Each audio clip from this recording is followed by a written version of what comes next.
दुर्योधन कहता है कि जिस गद्दी पर हम नहीं बैठ पाए, ये पांडव भी नहीं बैठने चाहिए। अब चाहे छल से, बल से, कैसे भी करके इनका वध करो। अश्वत्थामा जाते हैं और अर्धरात्रि में ही सोते हुए द्रौपदी के 5 पुत्रों का सर धड़ से अलग कर देते हैं। पूज्य महाराज जी की कथा में एक प्रसंग सुना था कि गुरु किसको चयन करना चाहिए, यह भी एक विशेष बात है।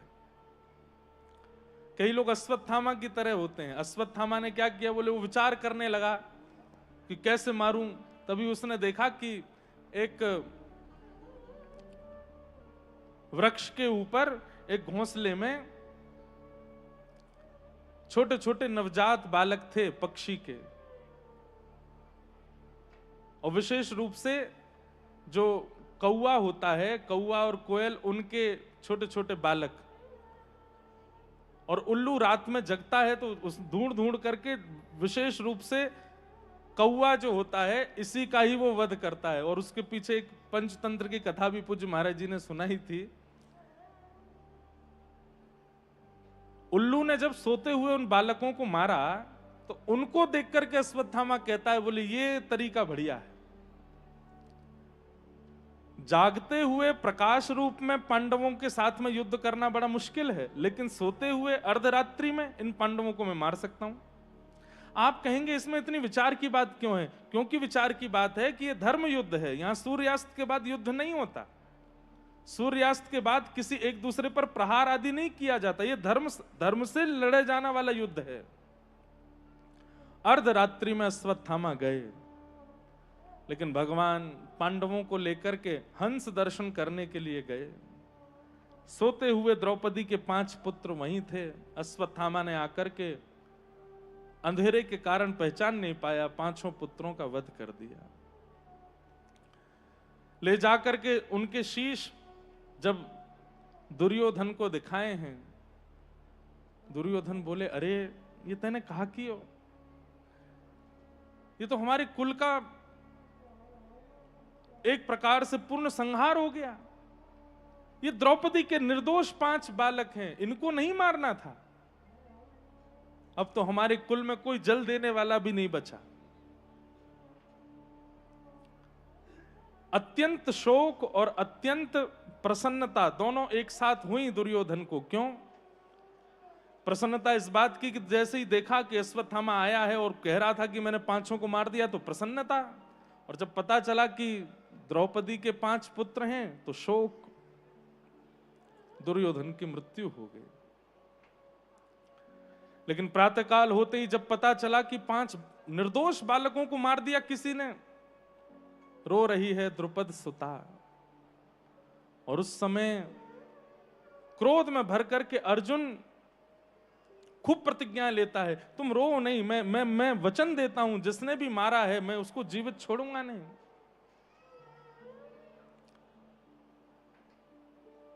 कृतवर्मा, अश्वत्थामा, 2-3 लोग बचे थे। थोड़ी तहकीकात की तो पता चल गया कि ये सब कृत्य अश्वत्थामा ने किया है। अश्वत्थामा को पकड़ करके लेके जैसे ही आए, अब कितनी सुंदर बात, द्रौपदी को पता चला कि मेरे बालकों का हत्यारा आया है। एक मां का ममत्व मां ही समझ सकती है कि वो अपने बालकों से कितना प्रेम करती है। कोई मां नहीं चाहती कि मेरा बालक कितना भी दोषी हो उसको मैं दंड दे दूं, मेरे अलावा कोई और स्पर्श भी ना करे। लेकिन द्रौपदी के निर्दोष 5 बालकों को जिसने मार दिया वो अश्वत्थामा सामने खड़ा है। और उस समय द्रौपदी के चित्त में दया का उद्दीपन हो रहा है। बंधुओं देखिए,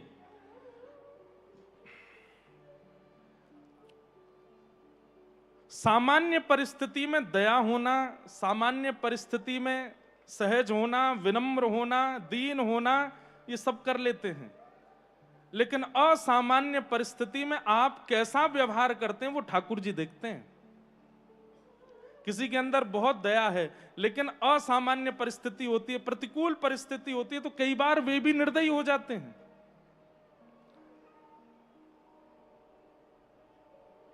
द्रौपदी की असामान्य स्थिति है, प्रतिकूल परिस्थिति है, 5 बालकों का हत्यारा सामने खड़ा है, और उस स्थिति में द्रौपदी दया प्रकट कर रही है। ये बहुत बड़ी बात है। श्री प्रहलाद जी महाराज नृसिंह भगवान को अति प्रिय क्यों लगे? क्योंकि भजन सब करते हैं, लेकिन ऐसी प्रतिकूल परिस्थिति में भी भजन का संग नहीं छोड़ा, ठाकुर जी के प्रति विश्वास नहीं छोड़ा, इसीलिए प्रहलाद जी अति प्रिय हैं। प्रतिकूल परिस्थिति, असामान्य परिस्थिति में भी आप अपने व्यवहार को, आप अपने चित्त की शुद्ध स्थिति को न खोवें, इससे ठाकुर जी बड़े प्रसन्न होते हैं। हमारी बात समझ जाइएगा। एक महाराज जी, पूज्य पिताजी महाराज कभी कभी कथा में एक बात कहते हैं। कई लोग कहते हैं हम रसगुल्ला नहीं खाते, हम मीठा खाते ही नहीं है, मीठा स्पर्श ही नहीं करते। तो सब लोग कहते हैं अरे भाई देखो ये मीठा खाते ही नहीं है। बाद में पता चलता है शुगर थी इनको, इसलिए पहले से ही ऐसा बना के चला कि सबको लगे कि भाई ये तो मीठा छूते ही नहीं है। और बात तो ये है कि वैद्य ने मना कर रखा था इनको कि खाना ही नहीं है। हम बाल ब्रह्मचारी हैं। अरे भैया ब्रह्मचारी हैं, असली बात तो ये कि प्रयास तो बहुत किए थे लेकिन ब्याह हुआ ही नहीं, तो फिर ब्रह्मचारी ही रह गए। तो ऐसे कई लोग होते हैं। परिस्थिति प्रतिकूल है, परिस्थिति असामान्य है, और उसमें भी आप अपने हृदय के धैर्य को, हृदय की दया को, हृदय की विनम्रता को, हृदय की इन सब सद्गुणों को प्रस्तुत कर पाते हैं, तो ही ठाकुर जी प्रसन्न होते हैं। अब द्रौपदी की स्थिति यह है कि बालकों का हत्यारा सामने खड़ा है, लेकिन उस समय आप और हम होते तो हम क्या करते? क्रोध में भर करके ये भी भूल जाते कि हम व्यास हैं, ये भी भूल जाते कि हम कौन हैं, ये भी भूल जाते कि हम एक वैष्णव हैं। क्रोध में भर के कुछ भी बोलते, डांटते, मारपीट तक कर देते। लेकिन द्रौपदी क्या कह रही है? तथा हतम पशुवत पाशबद्ध, एक पशु की तरह बांध करके लेकर के आए अश्वत्थामा को, और मवाम मुखम कर्म जुगुप्सितेन निरीक्ष कृष्णापकृतं गुरु सुतम वाम स्वभावा कृपया नाम च उवाच चासहन्तस्य वंदनानयनं सती मुच्यतामेष ब्राह्मणो नितरां गुरु।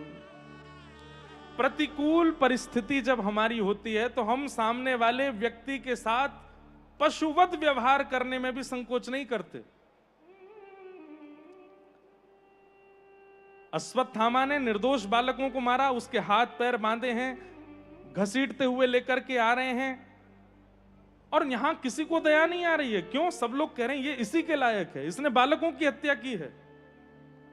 लेकिन उसी काल में जब द्रौपदी आती है, निरीक्ष कृष्णापकृतं गुरु सुतम वाम स्वभावा कृपया नाम च, जैसे ही कृष्णा ने देखा, द्रौपदी ने देखा। हमें लगता है कि यहां कृष्णा संबोधन शायद इसीलिए किया गया कि दयावंत श्री कृष्ण हैं और उनकी बहन उसी दया के गुण को प्रकट कर रही है, इसलिए कृष्णा। क्या कहती है? मुच्यतामेष ब्राह्मणो नितराम गुरु। अरे अर्जुन, इनको अभी हाथ खोलो, इनके पैर खोलो, इस प्रकार ये क्या कर रहे हो? अरे ये गुरु पुत्र हैं हमारे, ये गुरु सुत हैं हमारे, इस प्रकार इनको मारो मत। याद रखिएगा अंतिम समय तक इस बात को। ये कौन कह रही है? जिसके बालक मारे हैं उसने, वो कह रही है। सब द्रौपदी के मुखमंडल की ओर देख रहे हैं आश्चर्यचकित होकर के, ये कैसी मां है? इनके बालक के हत्यारे को लेकर के और ये कह रही है उसको छोड़ दो। सब देख करके तो आश्चर्यचकित हुए होंगे, पर हमारे श्याम सुंदर द्वारिकाधीश देख करके तो नेत्र विह्वल हो गए, आनंदित हो गए, क्योंकि यही स्वरूप श्री ठाकुर जी का है। महाराज जी, कभी कभी मन में भाव आता है कि हमें जो लक्षण प्रिय नहीं है, हमें जो व्यवहार प्रिय नहीं है, अगर कोई व्यक्ति उस व्यवहार का पालन करता है तो हम लोग अपने आसपास वालों से भी कह देते हैं, ये आवे तो हमको इससे मिलना ना पड़े, ऐसी व्यवस्था करना, हमको इससे मिलना ही नहीं है क्योंकि इसका व्यवहार हमारे अनुकूल नहीं है।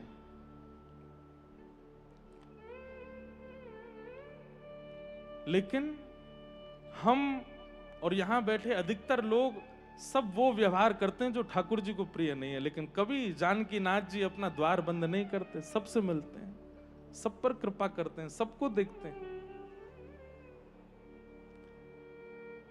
और कह दें तो कोई अतिशयोक्ति नहीं, ठाकुर जी कैसे हैं? जैसे मान लीजिए कि उनको जो व्यवहार प्रिय नहीं वो जब हम करते हैं, ठाकुर जी को क्रोध तो आता है, देख वही कर रहा है जो मुझे प्रिय नहीं है। लेकिन जैसे ही हम जाकर के दंडवत प्रणाम करते हैं ना, इतने बस दंडवत करने मात्र से ठाकुर जी प्रसन्न हो जाते हैं। अच्छा कोई बात नहीं, छोड़ो, तुमने किया, हमने भूल गए, हमको याद ही नहीं है तुमने क्या किया, छोड़ो सब चीज। ऐसे हैं ठाकुर जी। और वही लक्षण जब आज ठाकुर जी द्रौपदी में देखते हैं, यूं ही नहीं इतनी प्रिय है ठाकुर जी को द्रुपद सुता द्रौपदी, उसका ये दया का व्यवहार देख करके ठाकुर जी रीझ गए।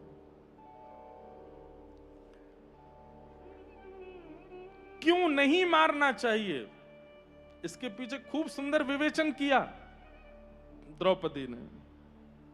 धर्मम न्यायम शकरुणम निर्वलीकम समम महत, राजा धर्म सुतो राज्ञा प्रत्यन्य द्वचो द्विजा।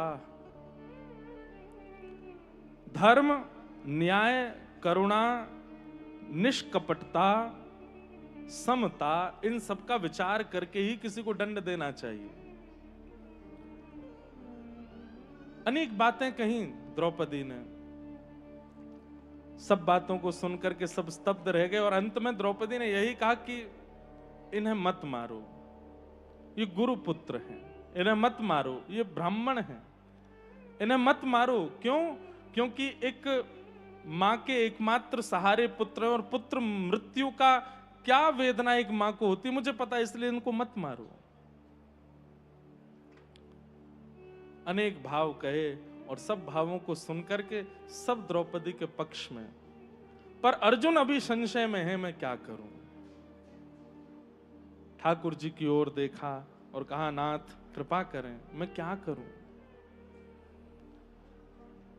भगवान ने कहा, ब्रह्म बंधुर न हंतव्य आतताई बधारहण। ब्राह्मण कैसा भी क्यों ना हो उसको मारना नहीं चाहिए, और बालकों का हत्यारा कोई भी क्यों ना हो उसको छोड़ना नहीं चाहिए।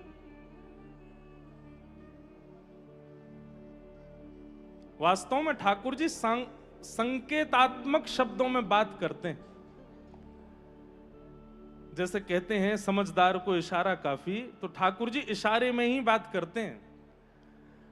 इसलिए संत जनों की सन्निधि में रह करके उनके वचनों को सुनकर के इतना परिपक्व कर लीजिए अपने आप को कि ठाकुर जी को इशारा करें तो आप उस इशारे को समझ जाओ, क्योंकि ठाकुर जी का स्वभाव है कि वो इशारे में ही चर्चा करेंगे। अब प्रत्यक्ष देखने पर, प्रत्यक्ष सुनने पर लगता है कि ठाकुर जी कह रहे हैं ब्राह्मणों को मत मारो, चाहे जैसे भी हो, और बालकों के हत्यारे या आतताई जो भी हो उनको छोड़ो मत। लेकिन अप्रत्यक्ष रूप से ठाकुर जी क्या कह रहे हैं? ठाकुर जी यहां निवेदन कर रहे हैं कि ऐसे आतताई को, ऐसे दुष्ट को मृत्यु दंड बहुत छोटा है।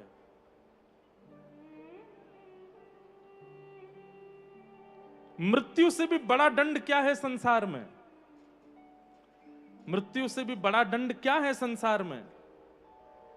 जीवित अवस्था में हर क्षण मृत्यु के समान कष्ट होना, मरना भी नहीं और कष्ट भी उतना होना, ये मृत्यु से भी बड़ा कष्ट है। कई बार बहुत कष्ट में कोई होता है तो हम भावना रख लेते हैं चित्त में, इससे बढ़िया तो ये भगवत धाम ही चले जाएं, इतना कष्ट पा रहे हैं, सब बोलते हैं लोग बाग।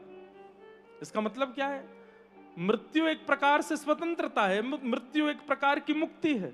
उससे बढ़िया तो ये इतनी कष्ट पा रहे हैं, पीड़ा पा रहे हैं, चले जाएं ठाकुर। ऐसा कई लोग कह देते हैं, वैसे कहना नहीं चाहिए ऐसे, फिर भी कई लोग कह देते हैं।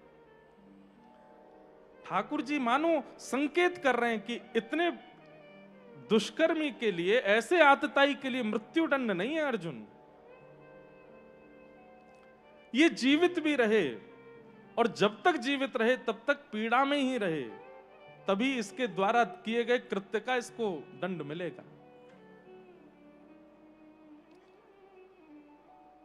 अमर तो है ही अश्वत्थामा, मणिम जहार मूर्धन्यम, उनकी मणि को निकाल लिया। ब्राह्मण की शिखा होती है, शिखा छेदन कर दिया, दाढ़ी मूछ आदि मूड़ करके भरी सभा में अपमानित कर दिया, और अपमानित करके निकाल दिया सभा से। अब हर क्षण अश्वत्थामा को मृत्यु का अनुभव होता है। क्यों? जिन्हें गुरुपुत्र गुरुपुत्र कह करके सब वंदन करते थे, सब नतमस्तक होते थे, अब वो सभा के मध्य से जब निकलते हैं तो सब लोग उनको देख करके एक हीन दृष्टि रखते हैं। और व्यक्ति के लिए इससे ज्यादा कष्टदायी कुछ नहीं हो सकता कि समाज ही उसके प्रति हीन दृष्टि रखे।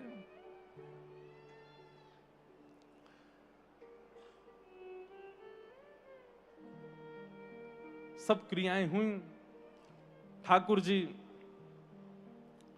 समस्त कुरुवंश का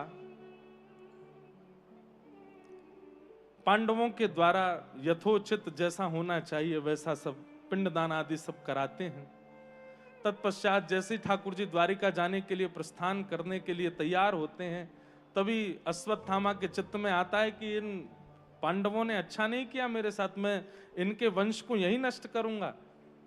और तभी उसने केंद्र बनाया अभिमन्यु की सगर्भा पत्नी उत्तरा, जिनके गर्भ में भगवान के परम भागवत श्री परीक्षित जी महाराज विराजमान हैं। और जैसे ही ब्रह्मास्त्र छोड़ा है उत्तरा के गर्भस्थ शिशु को मारने के लिए, उसी समय ठाकुर जी रथ में आरूढ़ होकर के द्वारिका को प्रस्थान कर रहे थे।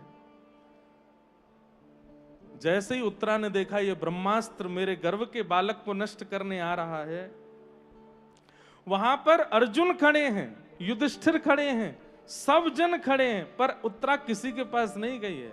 ये विश्वास देखिए, सीधे ठाकुर जी के पास गई है कि पाहि पाहि महायोगिन देव देव जगतपते नान्यम तद्भयम पश्ये यत्र मृत्यु परस्परम। जगतपते मतलब पति का अर्थ होता है नाथ, पति का अर्थ होता है रक्षक। हे जगन्नाथ, हे जगतपति, केवल आप ही हैं जो मेरी रक्षा कर सकते हैं। विद्वान जन, विशिष्ट जन यहां पर कहते हैं, जो थोड़ी सी चूक द्रौपदी से हो गई थी, जब चीरहरण किया जा रहा था तो पहले सब लोगों की ओर दृष्टि की, सीधे ठाकुर जी को नहीं पुकारा। जब अंत में किसी का ऐसी सहायता नहीं मिली, तब दोनों भुजा उठा करके हे कृष्ण द्वारिका वासिन ठाकुर जी को पुकारा। लेकिन आज उत्तरा ने वो गलती नहीं की, सीधे ठाकुर जी के सन्मुख समर्पण, विश्वास, ऐसे आर्त भाव से पुकार रही है उत्तरा ठाकुर जी को कि हे नाथ, आप ही मेरे रक्षक हैं, कृपा करके मेरी रक्षा करो। और मैं भले ही चली जाऊं, लेकिन मेरे गर्भ के बालक की रक्षा करो नाथ।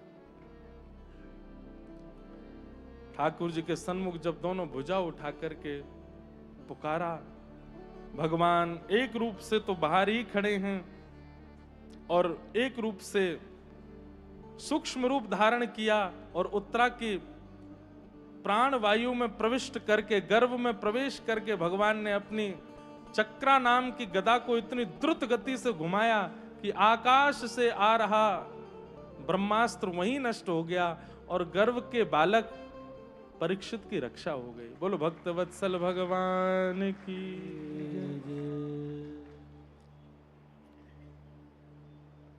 एक बहुत सुंदर भाव पूज्य गुरुदेव भगवान, पूज्य हमारे दादा गुरुदेव भगवान श्री सेवा कुंज वाले गुरु जी, पूज्य महाराज जी और हमारे अयोध्या वाले पूज्य महाराज जी दोनों विराज रहे हैं। कुछ कुछ समय पूज्य गुरुदेव भगवान के चरणों में आपको भी अध्ययन करने का अवसर मिला। हमको तो महाराज जी 6 महीना के थे जब गुरु जी प्रस्थान कर गए। पूज्य महाराज जी तो गुरुदेव के उत्सव में कथा के लिए पधारे, तब भी बड़े संस्मरण बताते कि गुरु जी का कैसा विचार व्यवहार। कभी कभी हमें लगता है कि हमारी स्थिति भी परीक्षित जी जैसी है।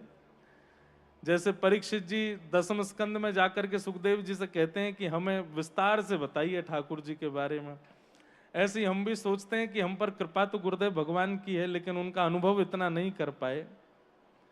तो आप सब महापुरुषों से ही उनके बारे में पूछ लेते हैं।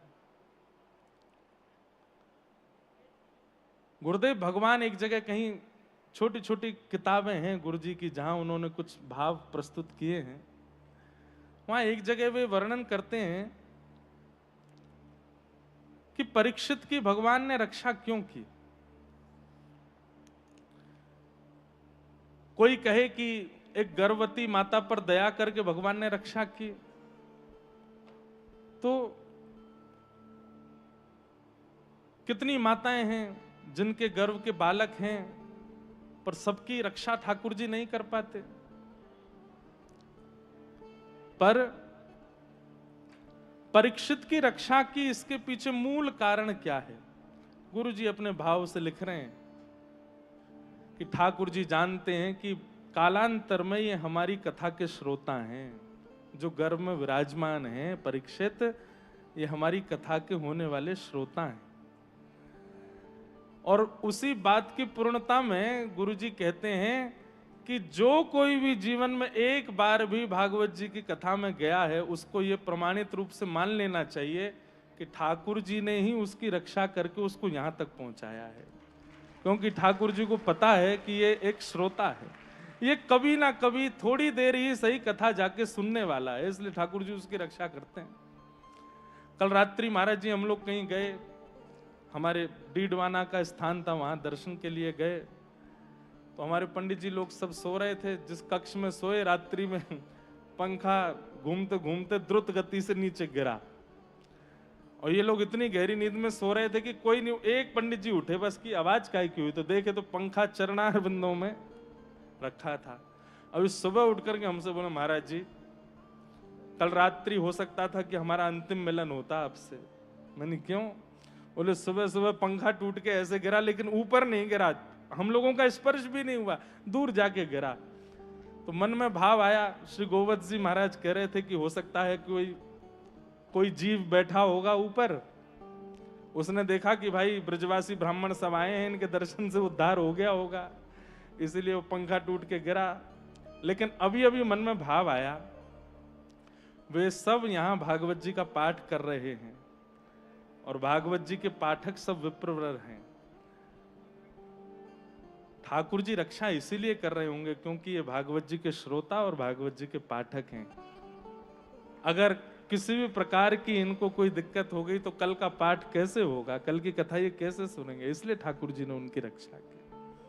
आप सब लोग इस बात को विश्वास मान लीजिए, क्योंकि आप कथा में बैठे हैं, तो आज तक जब कभी भी परिस्थिति बनी होगी कि बस बचे ही हैं, तो इसीलिए बचे हैं क्योंकि ठाकुर जी को पता है, श्री जानकीनाथ जी को पता है सीएपीए मिलन महोत्सव होगा, उसमें इनको आना है, आकर के कथा सुनिए, इसलिए इनको सुरक्षित रखो। अपनी सुरक्षा के लिए एक बात हम अपने मन से कह देते हैं, तो आगे भी हर साल की एक कथा निश्चित कर लीजिए, वो कथा सुननी है तो ठाकुर जी फिर रक्षा ही करेंगे। बोले चलो अगली साल भी इसको कथा सुननी है, इसको सुरक्षित ही रखो, कोई दिक्कत होवे ना।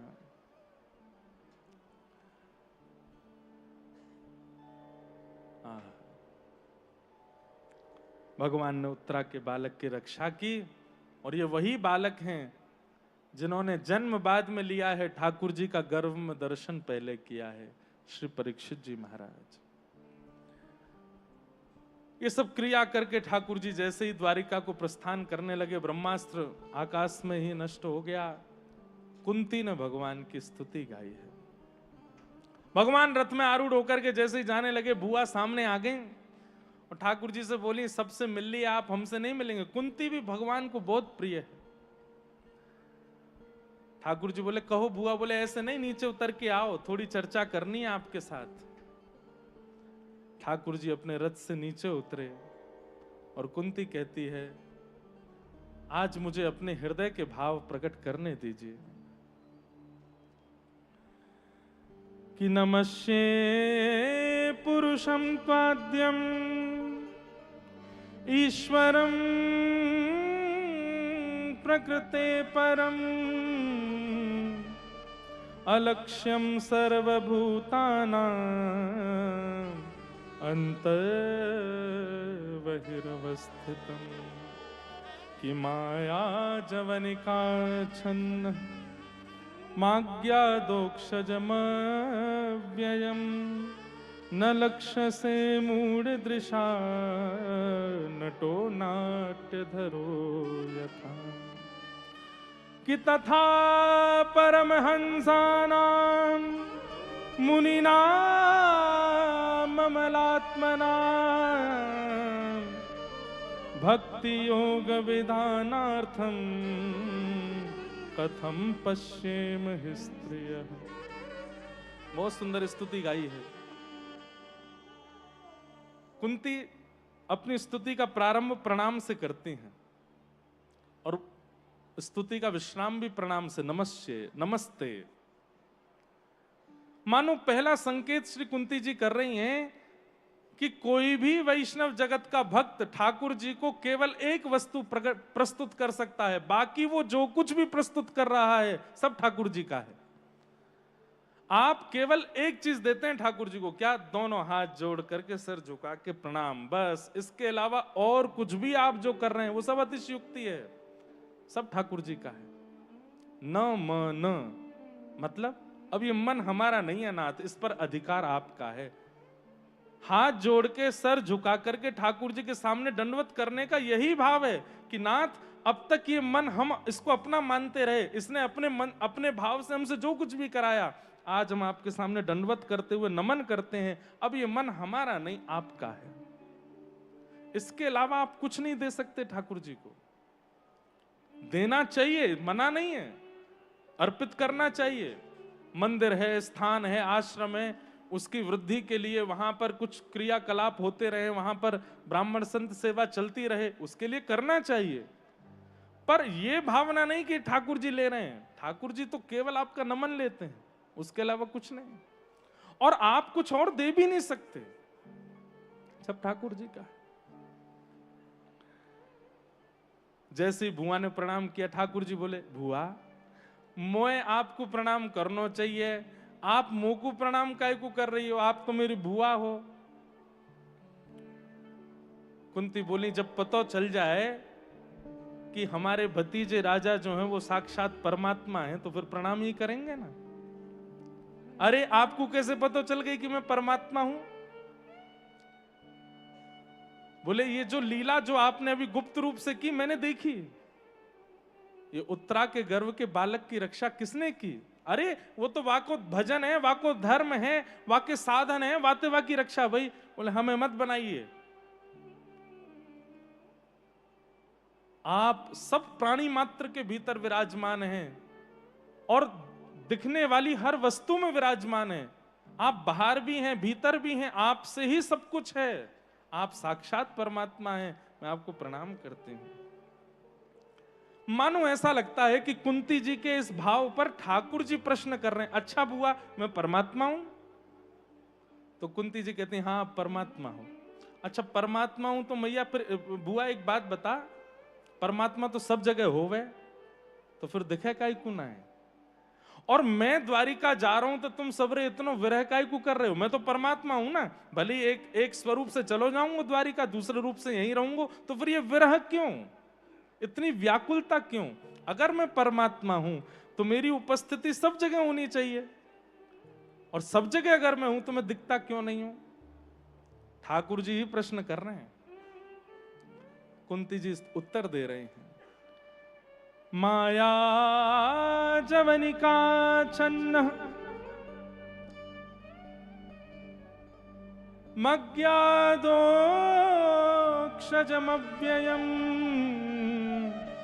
न लक्ष्य से मूढ़ दृशा नटो नाट्य धरो यथा।